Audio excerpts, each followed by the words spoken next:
নাগরিক হিসাবে আমাদের নিরাপত্তাটা কোথায়? নাগরিক হিসাবে আমার নিরাপত্তাটা কোথায়? তাহলে আমরা জনগণ হিসাবে এই দেশের যে আমরা যে এই দেশের মানুষ, তাহলে আমাদের নিরাপত্তাটা কোথায়? আমরা কি এই দেশে নিরাপদ না? আমরা এই দেশের নাগরিক না? নাগরিক থাকলে আমরা তাহলে আমার নিরাপত্তা কোথায়? আমার ছোট ভাই ব্যবসা করে, ওরা হয়তো এটা ফলো করে আসছে যে ব্যবসা করে ওরে আক্রমণ করলে বেশ কিছু টাকা হাতায় নিতে পারবো, কিন্তু সরকারকে কি উচিত না যে ব্যবসায়ীদের নিরাপত্তা দেওয়ার? কিছুদিন আগে একজন ব্যবসায়ীরে নির্মমভাবে হত্যা করছে, তাহলে ওরা কি আরো চাইতেছে হত্যাকাণ্ড?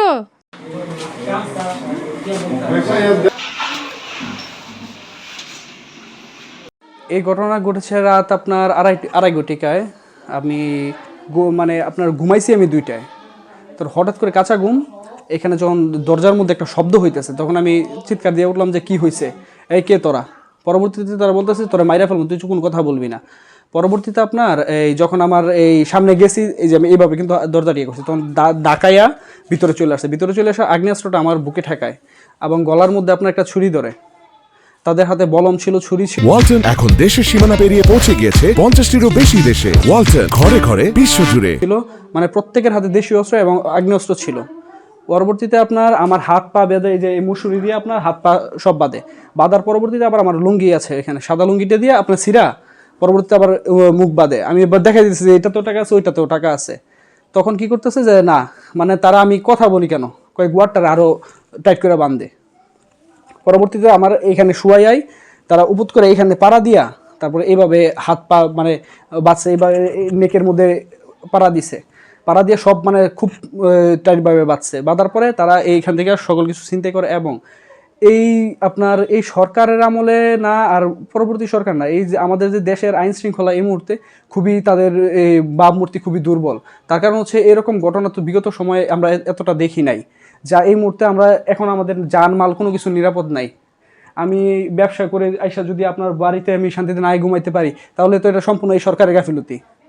এবং আপনার আমি বাড়ি থেকে যে বের হওয়ার পরে যে আমি পুনরায় বাড়িতে আসতে পারবো কিনা তারও কোনো নিশ্চয়তা নাই, কারণ যদি আমি আমার নিজের ঘরে সেফ না থাকি, আমি বাহিরে কিভাবে সেফ থাকবো? নাগরিক হিসাবে আমাদের নিরাপত্তাটা কোথায়? নাগরিক হিসাবে আমার নিরাপত্তাটা কোথায়? তাহলে আমরা জনগণ হিসাবে এই দেশের যে আমরা যে এই দেশের মানুষ, তাহলে আমাদের নিরাপত্তাটা কোথায়? আমরা কি এই দেশে নিরাপদ না? আমরা এই দেশের নাগরিক না? নাগরিক থাকলে আমরা তাহলে আমার নিরাপত্তা কোথায়? আমার ভাই ব্যবসা করে, আমার ভাই আর একটা ব্যারিস্টার, তাহলে ওদের নিরাপত্তাটা কোথায়? আমার বাবা একজন রিটায়ার্ড মাস্টার, ওনার নিরাপত্তাটা কোথায়? এই এলাকার প্রত্যেকটা মানুষ চাকরিজীবী, প্রত্যেকটা মানুষ নাইট ডিউটি করে আসে, তাহলে ওরা সারাদিন পরিশ্রম করে, অক্লান্ত পরিশ্রম করে টাকা পয়সা জড়ো করে, তাহলে এই টাকা পয়সাগুলো সব নিয়ে যেতেছে, তাহলে নিরাপত্তাটা কোথায়? কোথায় নিরাপত্তা? আমার বাবার যে অবস্থায় এসে আমি দেখছি বাড়ি ঘর দুয়ার, আর আমার ভাই একটা ব্যারিস্টার, ওর জীবনের লাইফেরও তো নিরাপত্তা নাই। তারপরেও আমার ছোট ভাই ব্যবসা করে, ওরা হয়তো এটা ফলো করে আসছে যে ব্যবসা করে ওরে আক্রমণ করলে বেশ কিছু টাকা হাতায় নিতে পারবো, কিন্তু সরকারকে কি উচিত না যে ব্যবসায়ীদের নিরাপত্তা দেওয়ার? কিছুদিন আগে একজন ব্যবসায়ীরে নির্মমভাবে হত্যা করছে, তাহলে ওরা কি আরো চাইতেছে হত্যাকাণ্ড? এই সরকারের জন্য আমাদের এই নিরাপত্তাহীনতা। উনি কি পারে না যে ব্যবসা যারা করে সফলভাবে ওদের পাশে দাঁড়াইতে? আমার ভাইটারে তো মাইরেই ফেলতো। ও জান ভিক্ষা চাইছে, বলছে যে সব নিয়ে যান, তাও আমার জানে ভিক্ষা দিয়ে যান, আমার মাইরেন না। ও সব কিছু নিয়ে গেছে, ঘর দুয়ার সব বাড়ি ঘর দুয়ারে তছনছ করছে। এখন আমরা নিরাপত্তাহীনতায় ভুগতেছি, আমাদের নিরাপত্তা দরকার। বর্তমান যে অবস্থা দেখতেছি আর কি, এই আন্দোলনের পরে থেকে দেশে আসলে আইন শৃঙ্খলা বাহিনী আছে কি না একটু সন্দেহই হয়, কারণ মানুষের রাস্তাঘাটে কোথাও নিরাপত্তা নাই।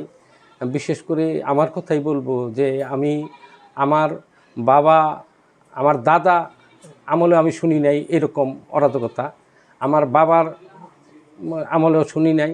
আমি আমার বয়স 65, আমি এরকম অরাজকতা দেখি নাই যে এরকম একটা অবস্থা। জানি না কতটুকু এরা নিশ্চয়তা দিতে পারবে কিনা, সন্দেহ আছে।